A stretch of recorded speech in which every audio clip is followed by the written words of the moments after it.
So, it seems we are live. Today is another day of Advent of Code. We will be live coding day 9, and we will be reviewing my solution for day 8 in Julia, but this time we will first start with the coding session, and then in the end I will do a quick review of the day 8 solution. So, let's check out the task. Rope bridge. This rope bridge creaks as you walk along it. You aren't sure how old it is or whether it can support your weight. It supports L's just fine.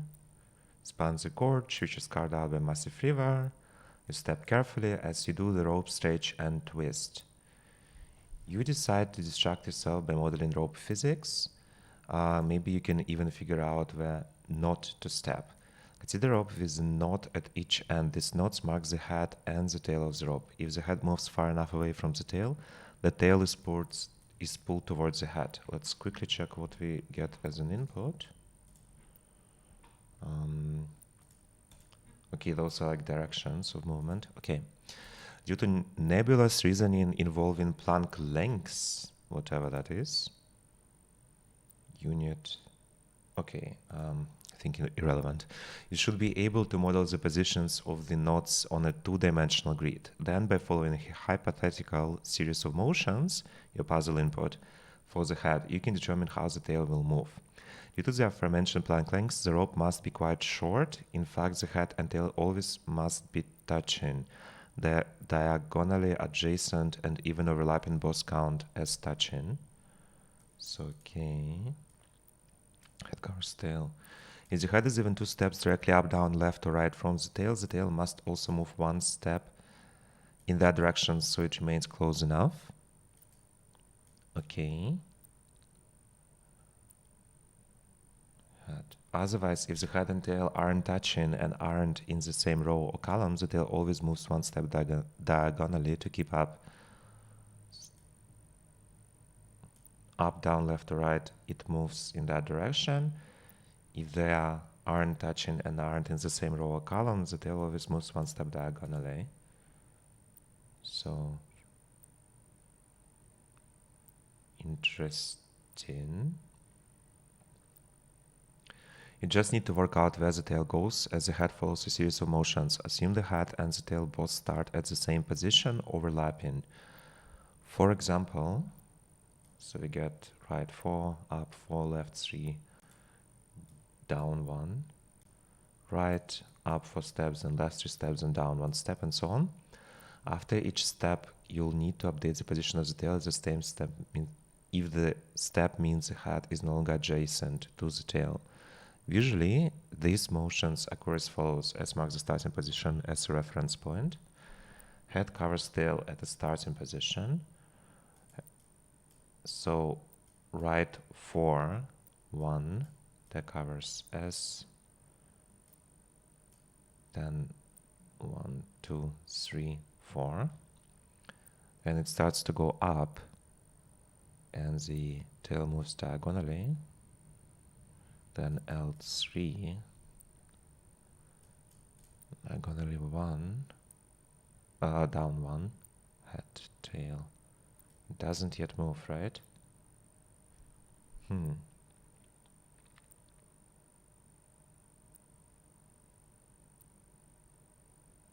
Okay, I see. So tail only moves when they are no longer adjacent. Tail, head, it moves, it moves, it moves. Diagonally, head covers tail. That was left 5, right? So head, and then it moves. After simulating the rope, you can count up all of the positions the tail visited at least once. In this diagram, S again marks the starting position, and hash marks other position. So there are 13 positions, so they should be unique. Simulate your complete hypothetical series of motions. How many positions does the tail of the rope visit at least once? Okay, let's try it. There is no real advantage, I think, to write it in any of the languages we have, so we will do... Let's do it in Rust, because we only solved 1 day in it so far. So yeah, this is day 9. And we can create day 9. I think I probably should also make it a bit larger. Yeah, that looks maybe even it's okay. Yeah, that looks better. So got the day 9 package. Can already create the typical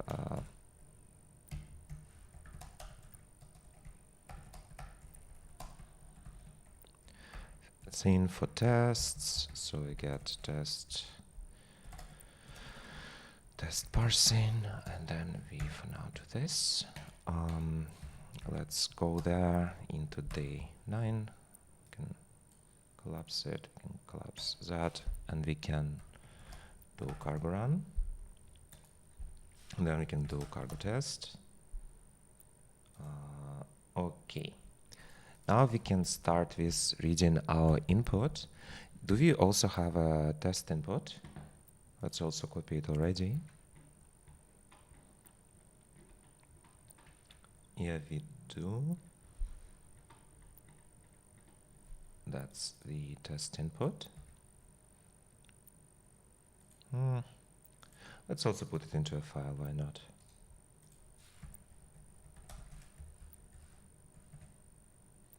So now we can do this. Then we can say parse input. What shall it return? It probably... So we have direction and we have the number of steps, right? So I guess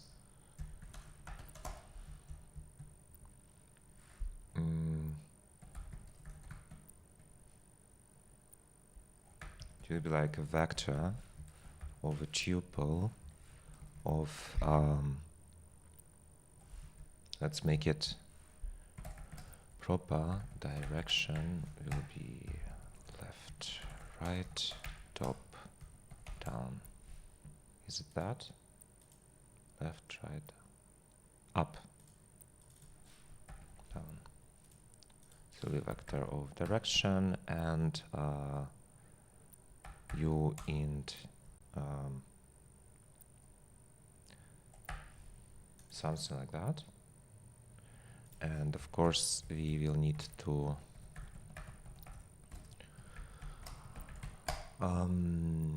and partial equality and equality, and I think that should be it. And we can derive the same thing minus copy, of course, because it's a vector. And we kind of got it. So here it will be then directions that we return. And we just start with am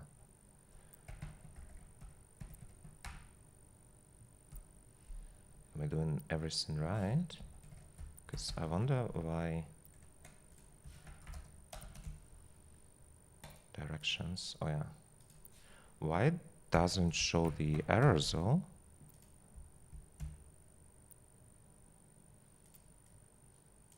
Two warnings. Not found. We don't have this. Maybe, okay. I rarely use unsigned integers, so let's quickly check it. Unsigned integer types in Rust. How was it? U. Oh my god. Just U. But interesting that it didn't show me an error or anything like that. IO alive. Let's do this.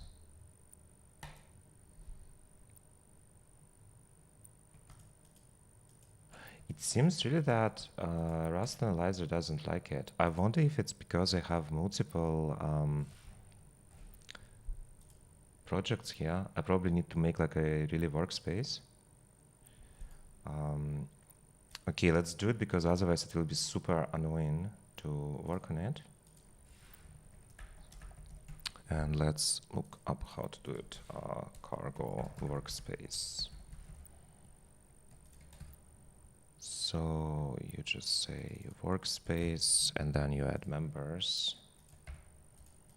That will be like day 5 and day 9, right?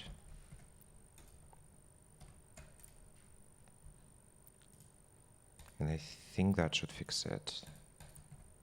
Oh yeah, now we got everything working again. Okay, read to string, and we say, yeah, of course, pass will be just that.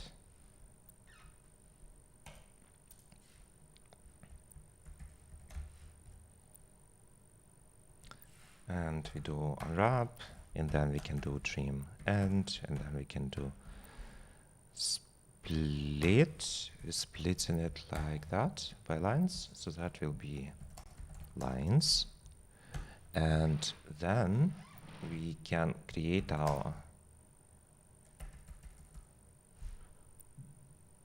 vector. So directions will be an empty vector for now, and then for line in lines to this we split the line again. We can do split ASCII white space. That should give us, and we collect it, so items, then we will have the letter here and then the number of steps. So we will say,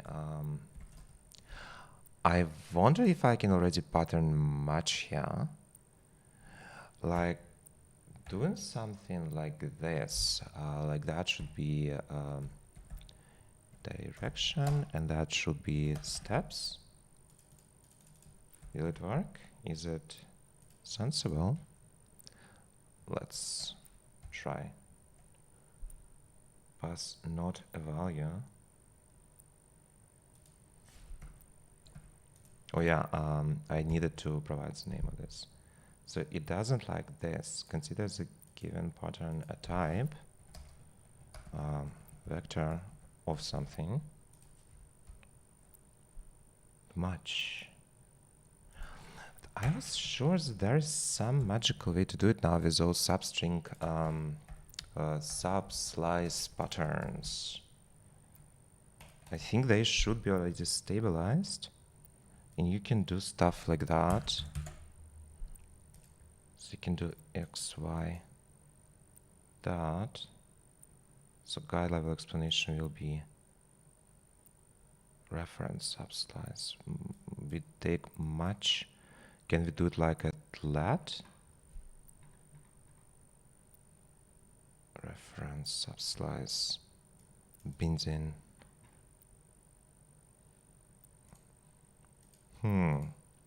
Okay, let's not spend too much time on that. We can just say items, and then we say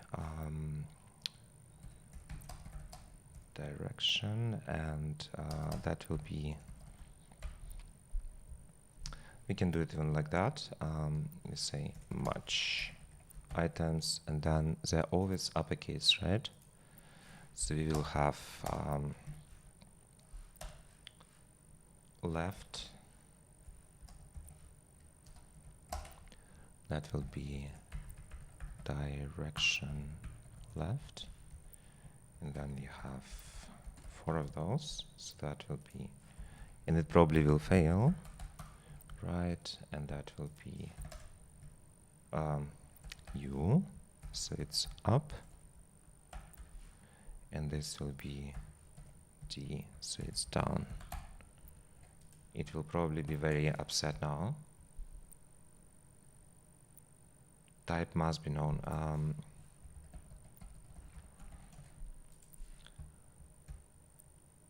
Expected found char. Oh yeah. Those will be strings, of course. So let's do this.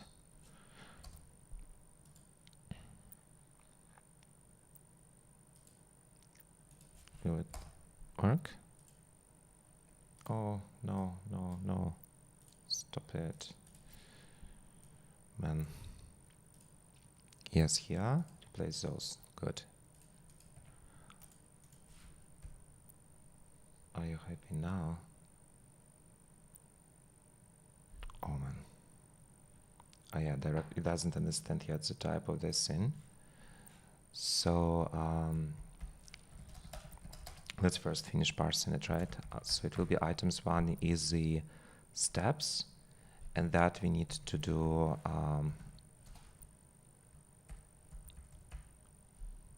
I think it was U8, right, that we did.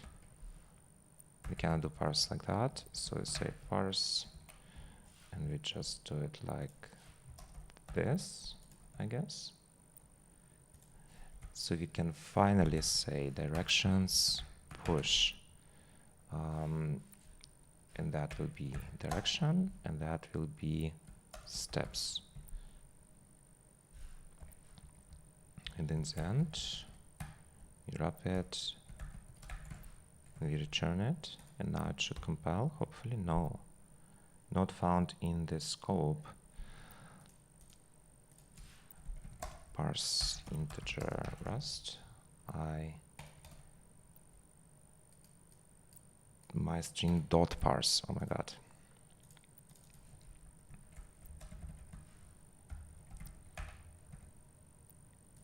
And unwrap.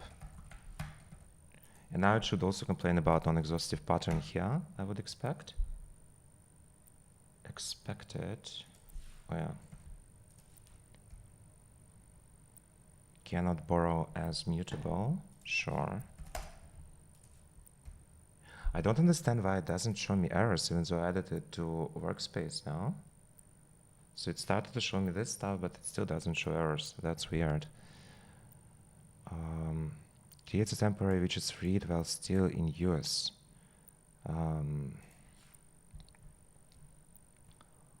I wonder. We can just do it like that then.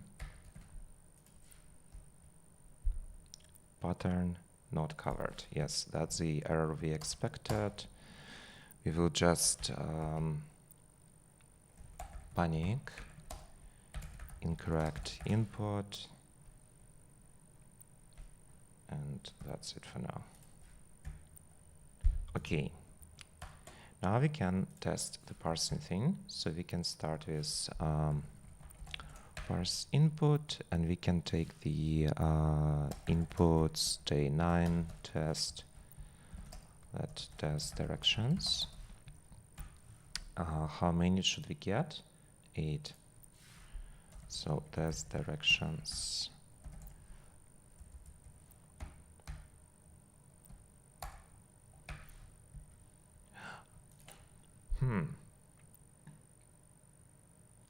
Yeah, we need to go inside it, right? Maybe what I will want to do here, I actually would rather have a struct here than the wrap struct for this thing, right? So maybe let's do it a bit differently. Let's make the struct for direction,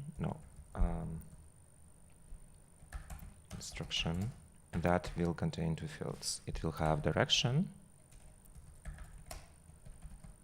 of this type, and it will contain steps of your U8. And that will also have all this jazz. Now, then, this thing we can just say type.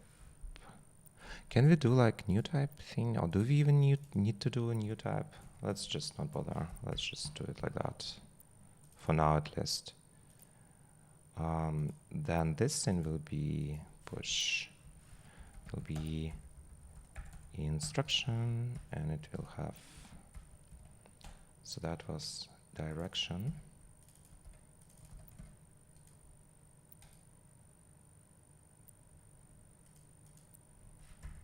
So yeah, I can just work with it as a vector. I think it will be a bit easier. And that will be assert quality length. Let's first make it fail as usual. Help a local.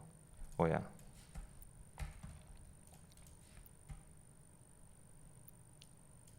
Expected tuple found. Of course, vector of instruction. So it should fail. No such file or directory. Oh, again, I forgot that we are one directory to deep. So 8. Okay, perfect. And now test should pass. And then we can look at, let's look at the first one, and that should be right and 4, right? So that will be instruction,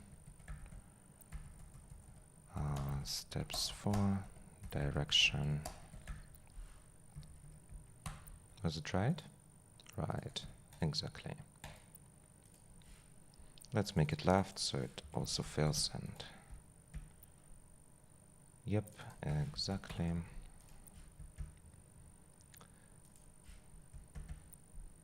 And let's also read our full directions.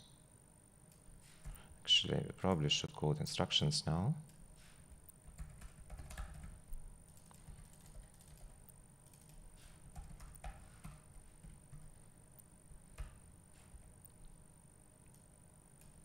And here we will just check the lengths. So again, instructions length 0.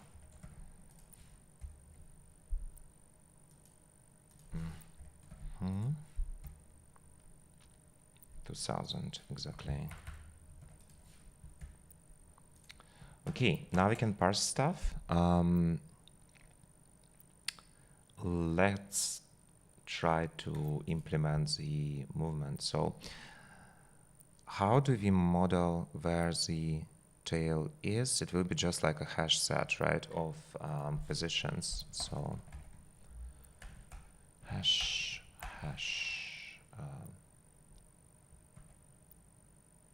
no, not destiny hash, collections, hash set.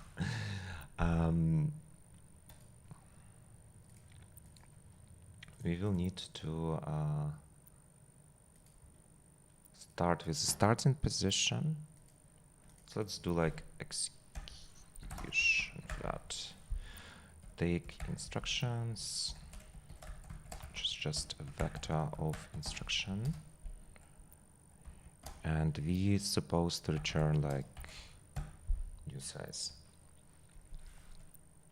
For now we do to do, so it doesn't bother us with errors, even though it doesn't really, some crazy reason, it doesn't show any errors. It shows all the stuff. Let's actually okay, this works, but other stuff doesn't work. Interesting. Like it really doesn't care. Okay. For each instruction, okay. Tail, head position, tail position. We start with those coordinates. And then we have tail visited, and that will be hash set new. And this stuff will be mutable, and this thing will be mutable. I wonder, okay, I need to say like that, it seems. Will it? Okay, no, it doesn't want to.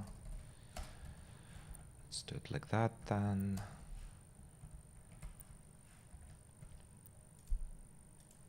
Okay, and then for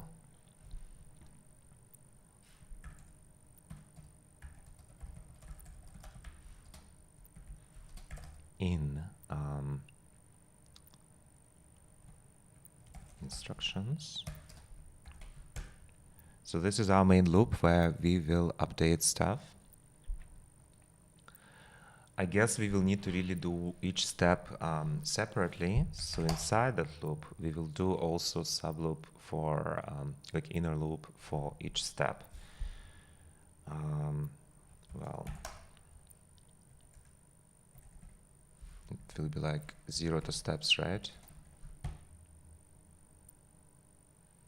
And now we also need to have, I guess, a function R is adjacent, where we have head position and we have tail position, and it returns Boolean. And in that function, we will need to essentially, how do they count those? So it really should be either the same coordinates, or it should be difference by 1 in either x or y, or it should be diagonally, right? Yeah, diagonally is like this is adjacent, I think. Adjacent. It's close enough. Diagonally adjacent and even overlap in both counts. So this also works.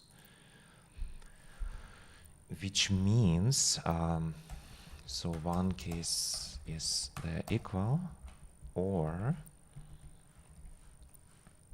they are not equal, but then the difference on any coordinate should not be more than 1, right? That's the condition here. So it means, so if we, can we do this with tuples in Rust? I don't remember. I hope so. So, and how was the function? Is it like ups? Okay, anyways, head tail position 0. I guess it's something like a steady mass, right?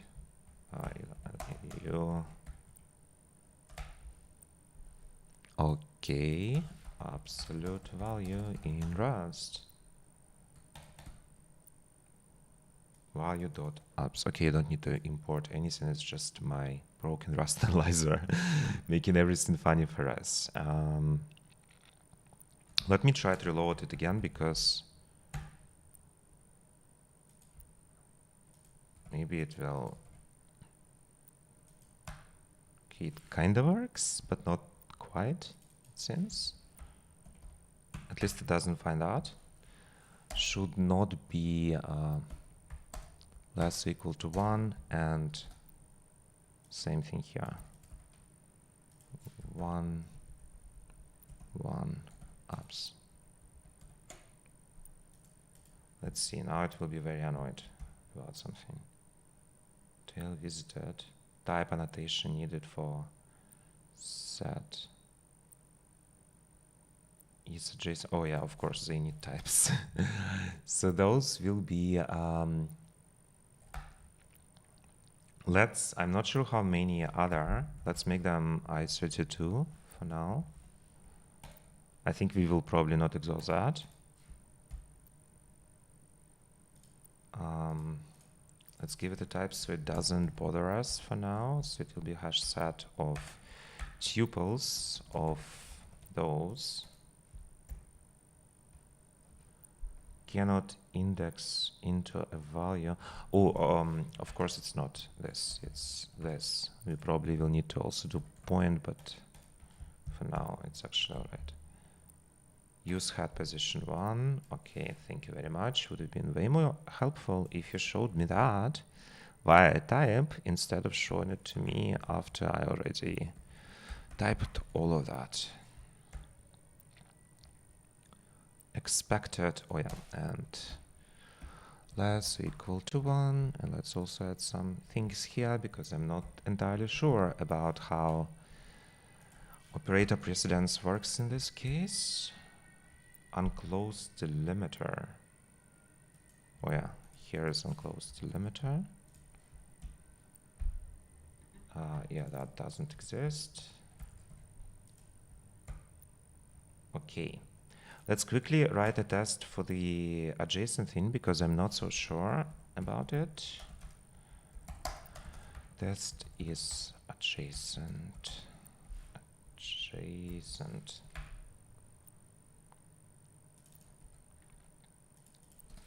So we can just copy examples from the task itself and just check those. just hope. So yeah, something like that. Then we can move it. So assert quality is a JSON. So with head position, we then have, let's start, this is 0, and then we start like Y is going up, X is going to the right. So this will be head 1, 2, 1. So it will be 2, 1, and tail will be 1, 1.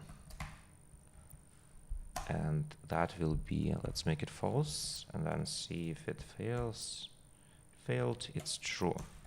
Perfect. Now let's make it a bit further. So let's move tail, for example, to something like that.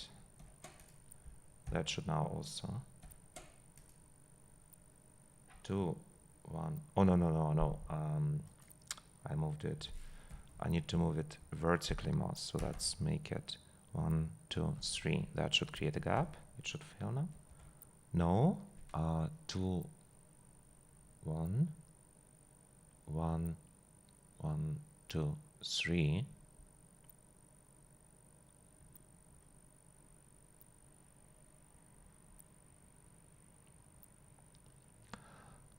Tail position, absolute value is less than 1. Oh, found the bug. Good thing that I decided to check it. That should be end. So now, exactly, now it shows me that this is no longer true. It's false as it's supposed to be. And let's cover other cases, right? So obviously, if they are both exactly the same, that should be true. Those first making it fail as usual. Okay. Let's maybe make it as like counterexample. And so we handled this case. We handled 1, 2. Yeah, let's add this one.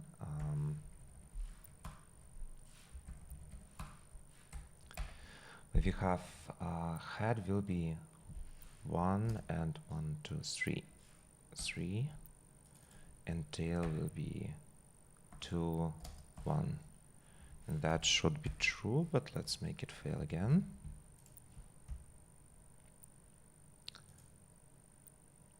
Sorry, how come?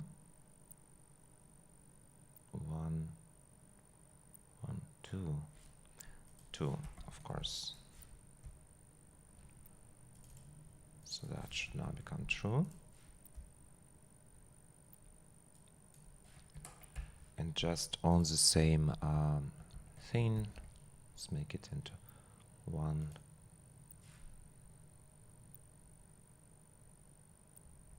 2, 1, 1, 1, exactly.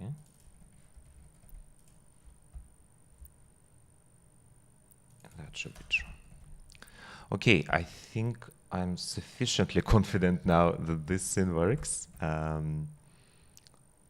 So that function works now. Now, knowing that, we need to figure out what happens. So whenever we do a step in any direction, we also need to change coordinates, right? So move in direction. That will return us. I really should have made a type for that, but okay. Position. I will, in any case, as usual, after the stream, I refactor stuff to make it a bit nicer, so I will introduce a type for point. Or if I will get too annoyed, I will introduce it during the stream, but let's see how it goes. And then we take direction, of course. So direction, this will be of type direction, and then we just match. So if we go right, it means v at position 0 plus 1. We add 1 to x essentially. And we keep the y the same. Direction left. Sorry about this sound. It's Berlin, everything is very loud when it comes to emergency services. Direction up, that means we add to y, and direction down means we subtract from y. Let's add test for that as well. Move test, move in direction. I'll be very quick because in this case I'm a bit more certain about myself. So position will be, let's start all of them from the start of coordinates because that will make it easier. So if you say direction up, that should be 0, 1, right? But let's keep it like that. Let's make all of them fail. So we'll do down, we will do left, and we will do right. And now, yeah, exactly, it essentially should show us that this will be 1, that should be minus, and that should be -1, and that should be 1, right? Okay, good.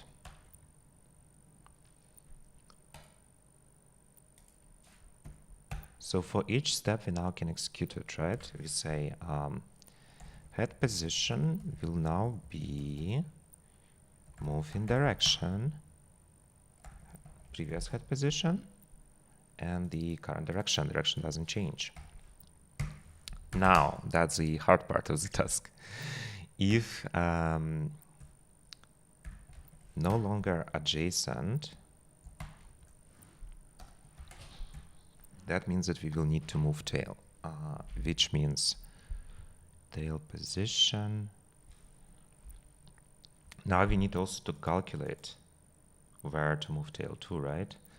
So I think let's also create another function. Tail. Oh, tail can also, because the head thing can only move to the left, right, top, or up or down, but tail thingy can move diagonally, right? So let me see an example.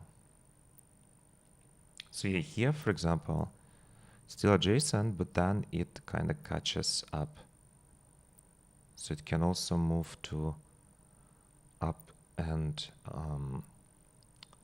I wonder if we can somehow implement it differently, like, because if we will try to do it without directions, we will either need to add additional cases or add additional type for directions, and that sounds pretty annoying. Maybe we can just yeah, I think I know how to do it. So move tail. So we say tail position, head position, and it will return us a new tail position. And that should be essentially, if we differ in any coordinate, we just add 1 there. So if we say new x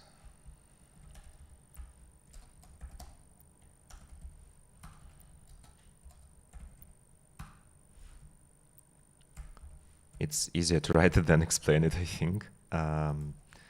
So if that's like that, and this is larger than 1, that means that this will be tail position, head position. So in which, so do we need to add one or do we need to subtract one? So then if, I think I figured it out, if head position is larger than tail position, we, oh, it's so ugly. Head position 0, of course. Tail position 0. Head position, then tail position 0 plus 1, otherwise.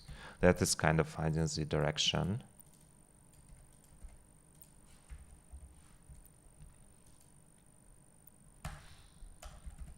Otherwise we don't move.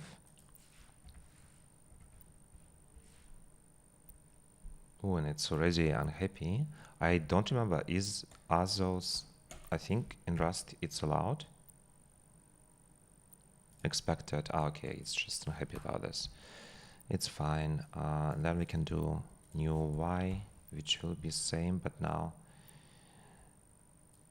we just do this. We select dot 0 and we replace it with dot 1. And then we say new x, new y. Can you compile now? Yeah, you can compile now.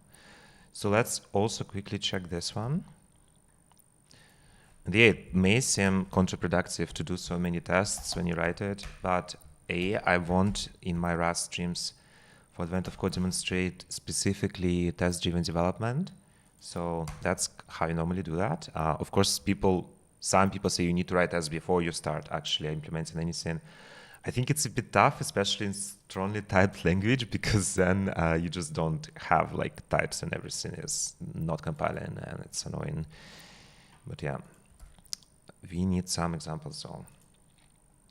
So let's take, for example, this thing, because that's the behavior I want to see.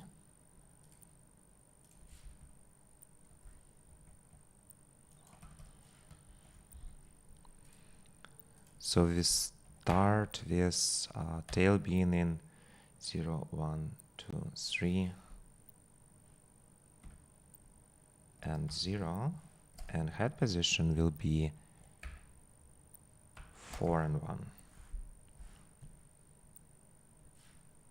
And that, let's see. Oh no, of course we need to show it here, right? So it will be this thing, which means it's no longer touching. It should be 4 and 2, right? Let's just give it some nonsense and see how it will react. 3, 1. Is 3, 1 where it ends up? 0, 1. 0, 1, 2, 3, 1. I think it should be 0, 1, 2, 3, 4. It should end up in 4, 1. I think.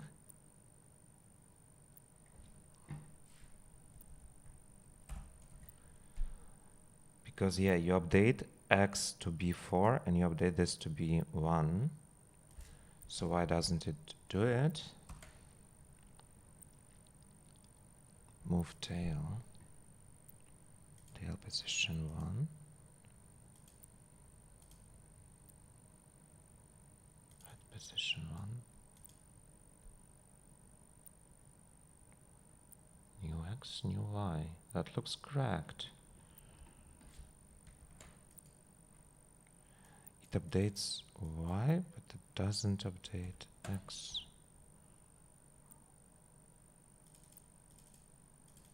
Position.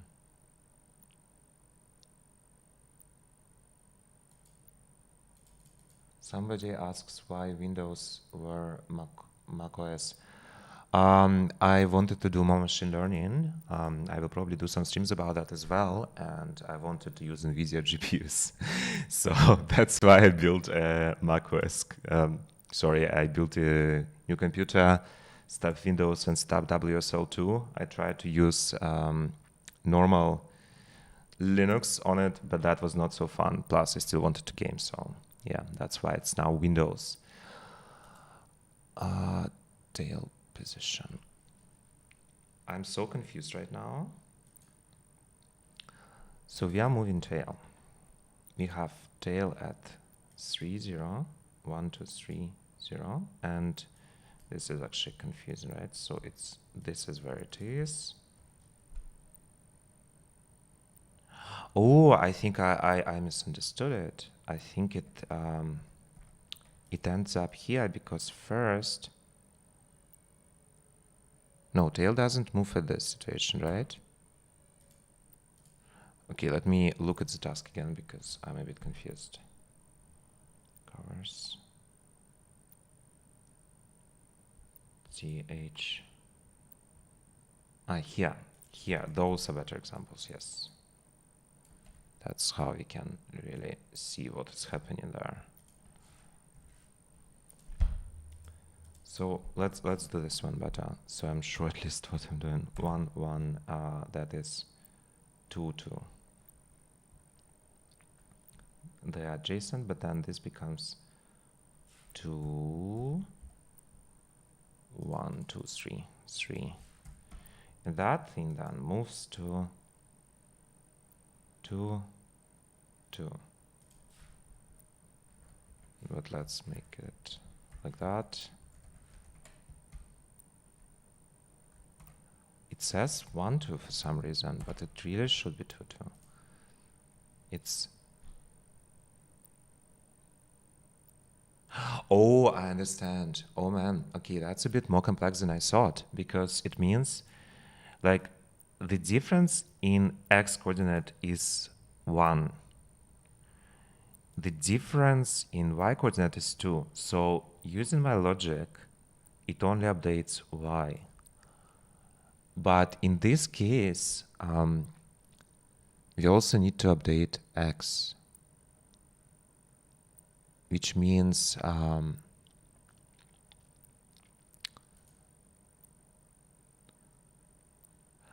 think we can kind of... so, okay, this is very ugly, but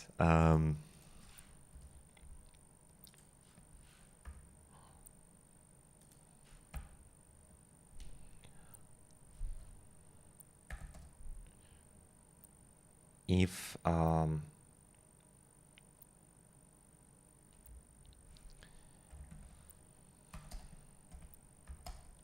is not equal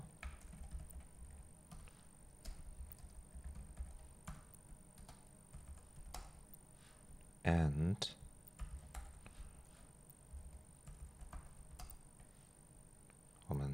of course tail position 0, tail position 1, then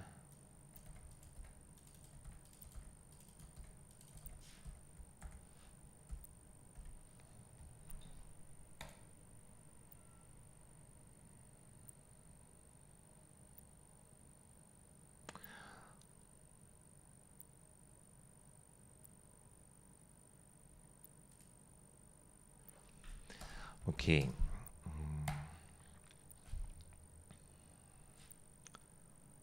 Is adjacent.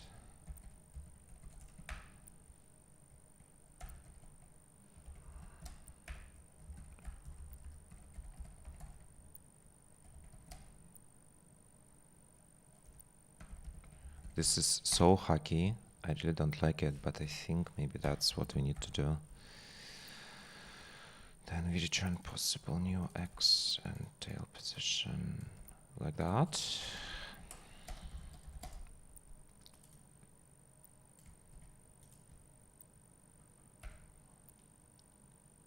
Head position.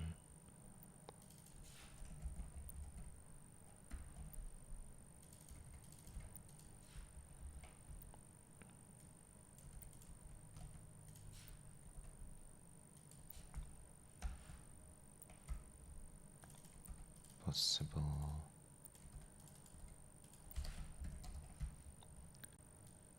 Something like that. This is so weird. Well, it made this test pass, but let's look at another one. So that we did. This one is head is 1, 2, and 1, 2. So, and tail is 1, 1 still. Then the head gets moved to 3, 2. And the 1, 2, 3, 1, 2. Let's make it 0, 0 because I think it should be still 2, 2. Yeah. So, yes, it should be 2, 2. So it does that. But I think what I'm worried now more is about those cases. Ah, oh my God, I overcomplicated. Of course, they should be just, if they're in the same row, a column, that's where you move stuff still. If so this condition is really bonkers. We don't need to do that. We need to check if, so very simple.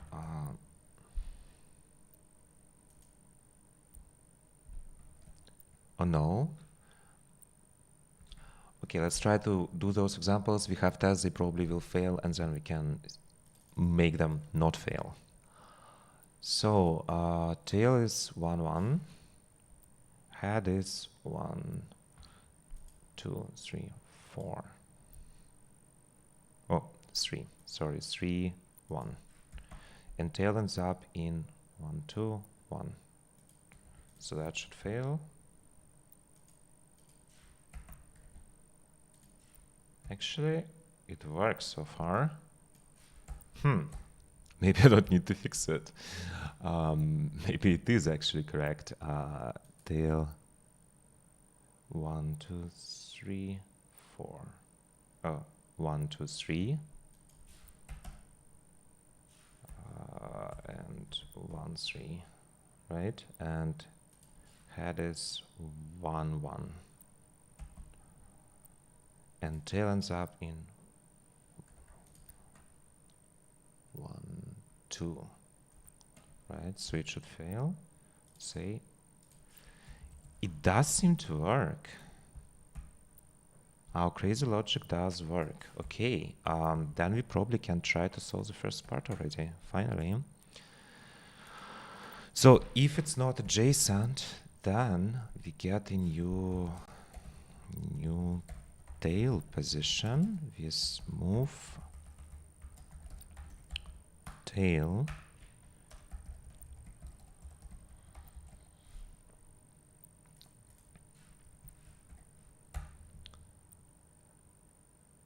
and then we just say, actually we don't even need to do that, we just do it like that, and then we say tail visited, insert tail position, and in the end tail visited links. Unused variable instructions, really?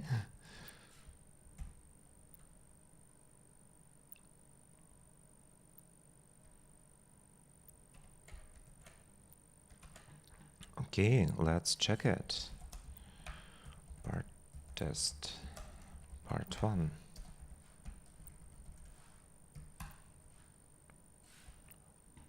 Verbal test instructions.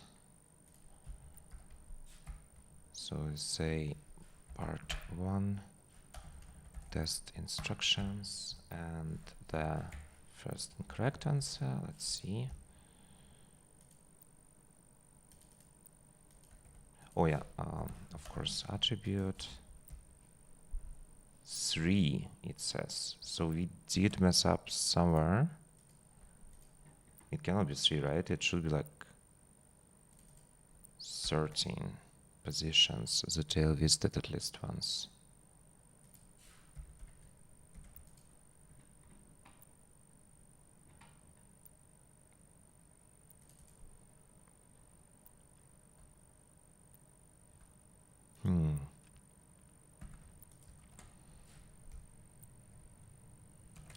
Okay, let's add some debugging here. So first, let's say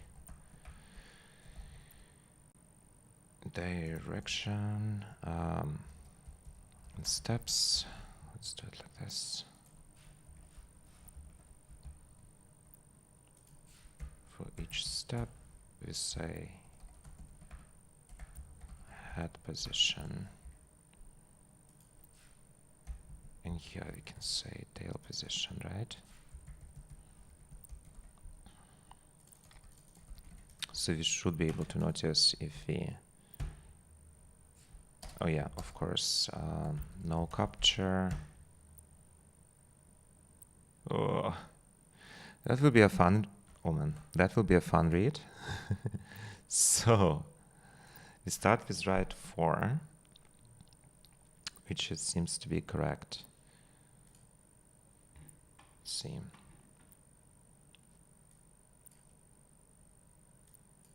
And then we do head position 1, position 2, and then tail updates and tails becomes 1, 0, and head position 3,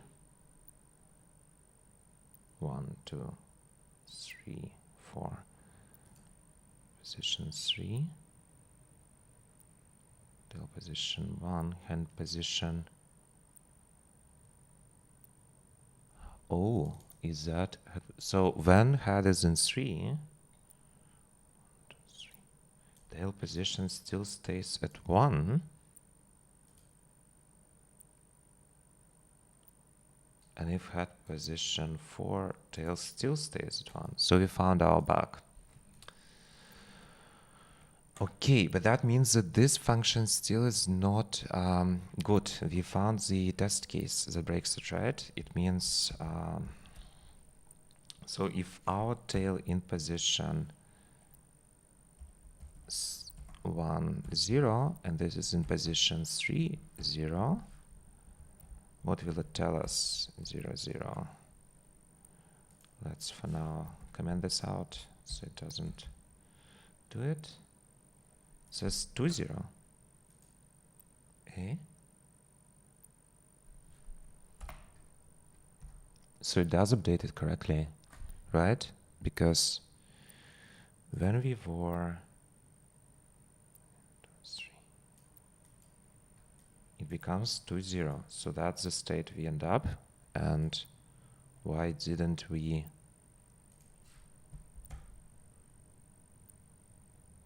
test move tail failed? Left, right. Eh? Oh yeah, I need to save it. Okay. So why didn't we update it? Moving direction. If not is adjacent. Huh. Maybe it's a bug here. Let's just do this and see.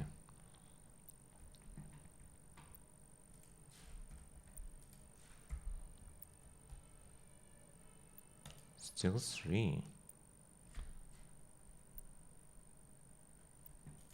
So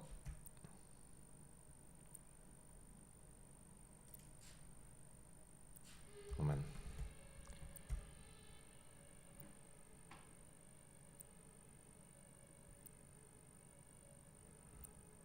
So we start here 2, 1, 3, 1. So why? But we know that move tail when it's given tail position 1 and head position 3, it should return tail position to be 2, 0, but somehow it still stays at 1, 0. And I'm not sure why is that.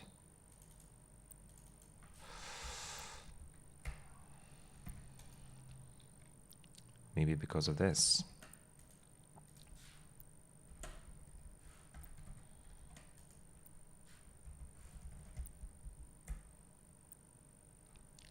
Okay, we are getting somewhere.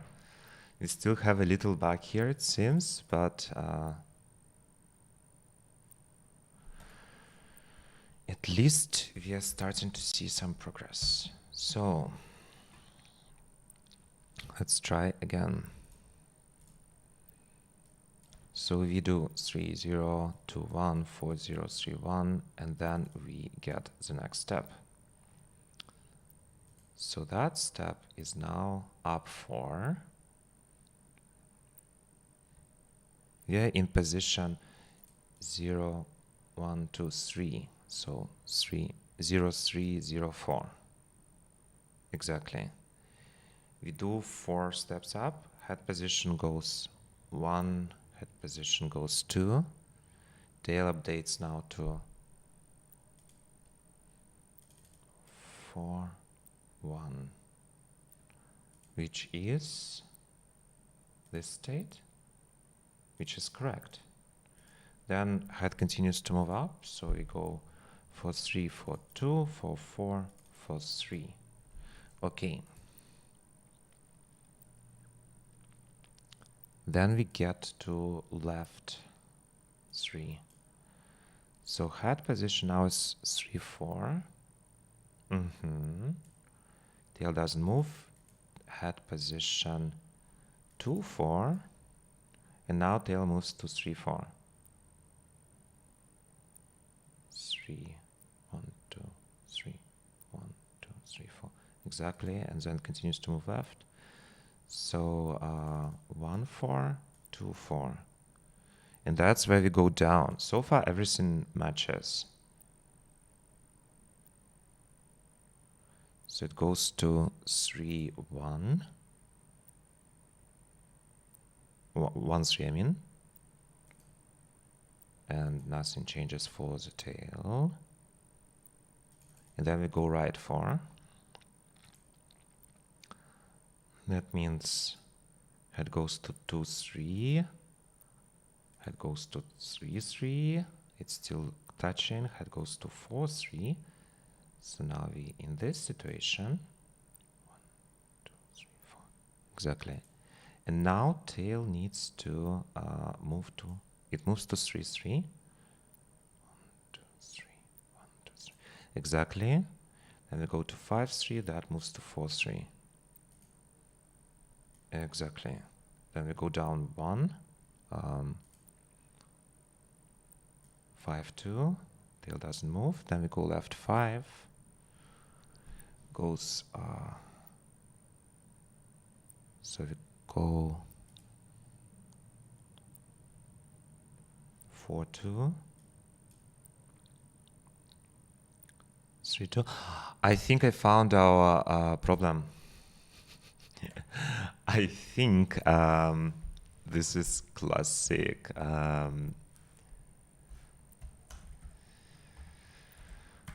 I forgot to insert the start position. So I think now we pass. And last position, let's just check last position of tail. It should be 1 2, and last position of head should be 2 2, right? So 1 2 2 2, exactly. Okay, we can now finally solve our main task. Yeah, we can remove the debugging output as well. So we don't need this stuff anymore, and let's pray and hope and etc. So we take our instructions and we, well, it will be not 13, but doesn't matter. Oh, where is the debug thing still? Oh yeah, go away. It's this. So let's see.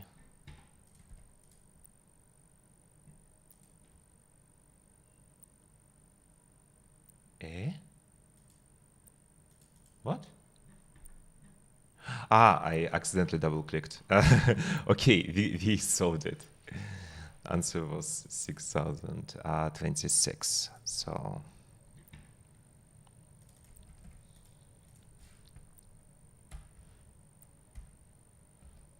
okay, We did the first part. Man, that was longer than I expected. We are at 1 hour.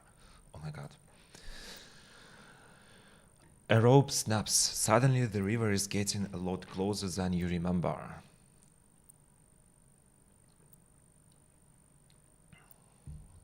The ropes are moving too quickly to grab. You only have a few seconds to choose how to arc your body to avoid being hit. Fortunately, your simulation can be extended to support longer ropes. Can it? 2 nodes, you now must simulate rope consisting of 10 nodes. Oh my god. 1 node is still the head of the rope and moves according to the series of motions. Each node farther down the rope follows the node in front of it using the same rules as above. Using the same series of motions as the above example, but with the nodes marked H to 9, the motion now occurs as follows.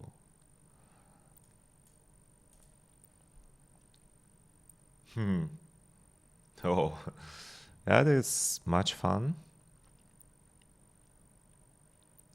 Now I need to keep track of the positions of the new tail noun visits. In this example, the tail never moves, so it's only with one position. However, be careful.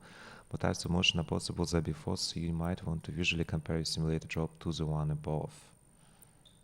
Here's a large example, as follows. So it's like snake. Essentially, it's like snake simulation. Now the tail. Simulate a complete series of motions on a large rope with 10 nodes. How many positions does the tail rope visit at least once? Okay, let's try to do it. So how do we even approach it? Like this function we can reuse. This function we can definitely reuse. And move tail just becomes... Well, actually, it doesn't seem so insane thinking about it. We just need to... Let's do part 2 then.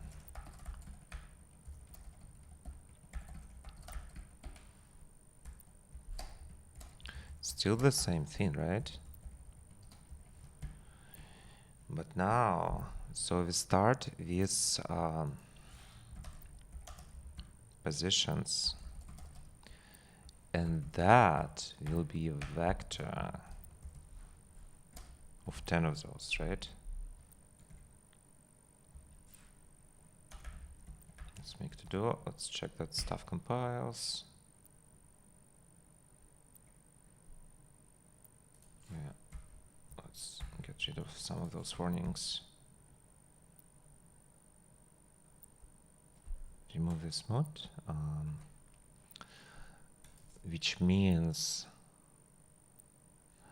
so each step it just moves the head only, right? It only moves the head, and then the other things they follow. Okay.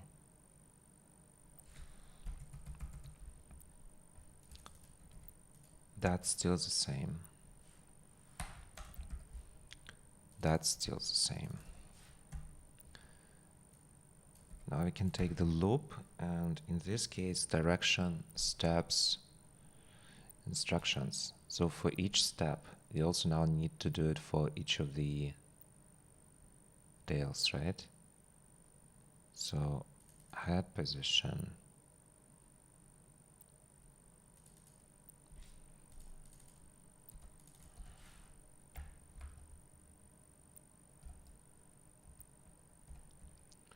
It's like 0.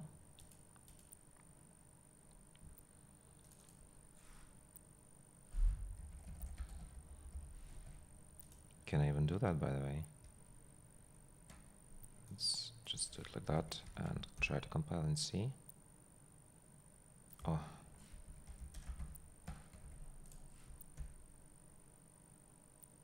Not found.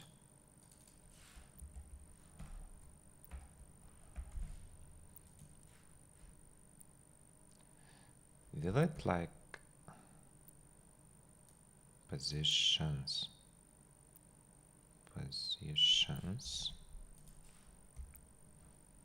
Okay, it allows me to do it. That means we move this in, And then for essentially for each next one will be like a tail of previous one, right? So we just go through for not index in to 10 essentially, and then we say if adjacent. So instead of head position, that will be position not index -1, and this will be position set positions is not index. If tail position, that will be position not index. Move tail position not index position like this. And now that only happens if not index equals to 9. Say tail visited, insert, right? And then we say links. So that looks okay-ish. Let's try it and see. As I say, compare it visually. But let's just do it like that first.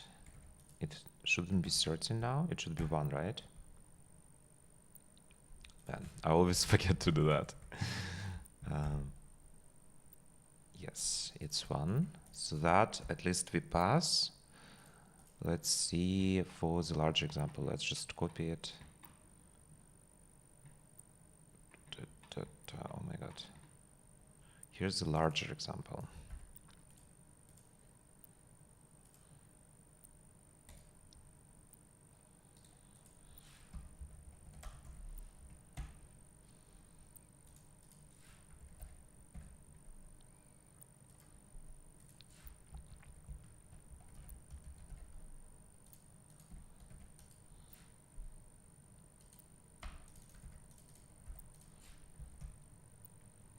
"36 is the answer.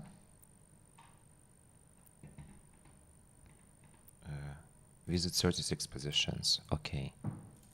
So it seems that we might be okay. Can just do it and see what we get. So let's pray.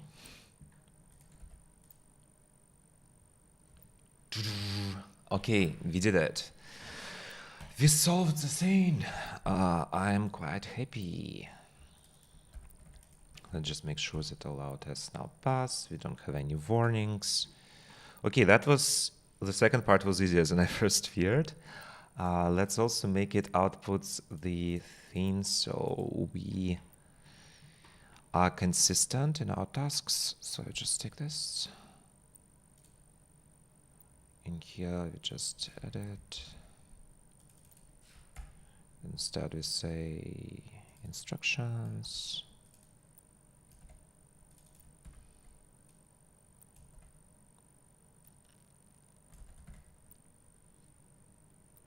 Oh, actually, we also probably want to do this, right? We don't want our vectors to be consumed. So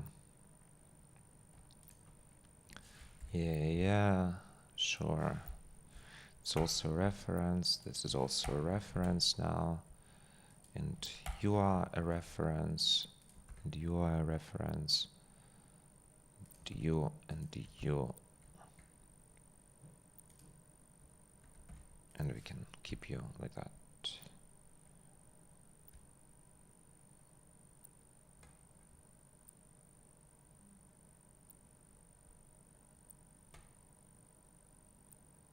Mismatch type. Found vector in where? Oh yeah, sure. But here we can dereference, and here we can dereference, right? No? It does return your size. Doesn't matter that the moving direction.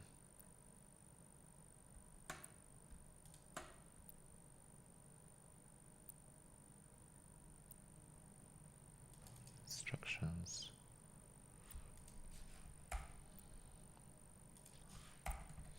And this is very hard when for some reason your Rust analyzer doesn't want to work anymore. Not implemented.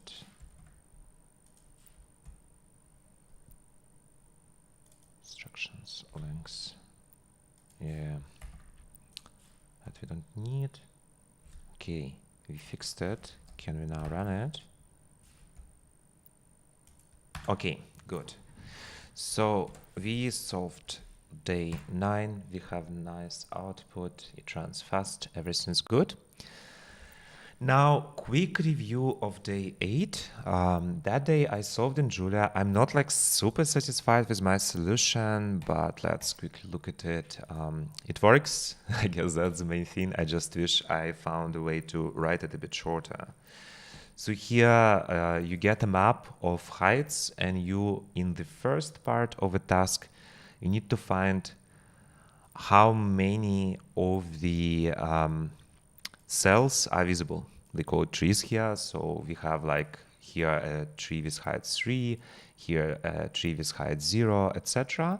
And essentially, if the trees around are higher, you cannot see the tree from outside, and you just need to scan stuff. So in this case, let me see if there is a tree that is visible, The center tree is not visible from any direction. So this one, if it's covered by a tree of the same height, it's not visible. And here it's same height, higher, higher, higher. And we only look at like horizontal and vertical directions, no diagonal ones.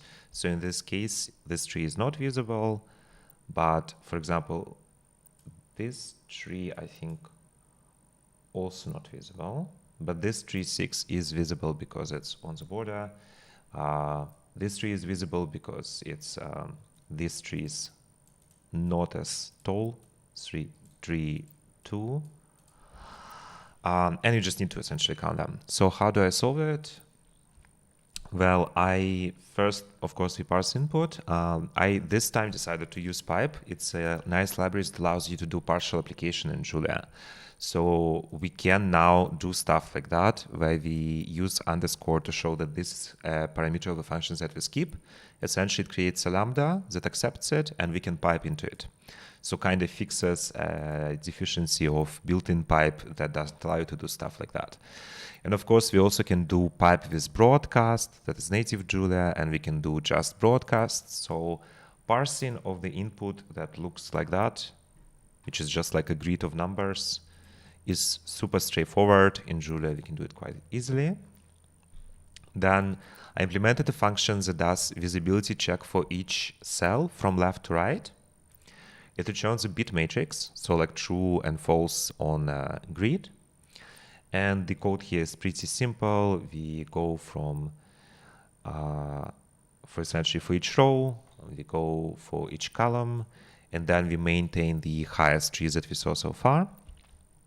And then we see if the current cell is still higher, then it's visible, and we set the visibility to true, and we set the previous highest seen so far to that cell. And this way we get a visibility mask. Now the cool thing, let me show you how it all works, of course. So let's just do it like that. Let's start with pipe, and then we do this, and let's parse the input. Let's parse the test input. So we take the test input. That's our matrix of heights. And now we can apply this to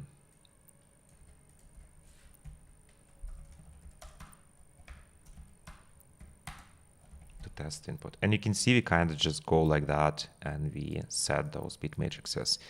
Now, Julia, being an array language, allows you to do stuff like reversing things. So let's take our test input, and we can, for example, pass it to reverse function. And then we can say on which dimension do we want to reverse. And you can see that in this case, it essentially reverses every row. So I said, let's make it a bit larger so you can see it. So you see it's 30373, and now becomes 37303. So, and that happens with each row. Or, of course, if I set dimensions 1, it will do similar thing, but this time it will reverse each column essentially. And you can also do, you can transpose a matrix with premudims. So essentially with that, you kinda can just use only this left to right visibility, and you can just apply it on matrices that are mirrored across either horizontal or vertical dimension. And this way, we can then get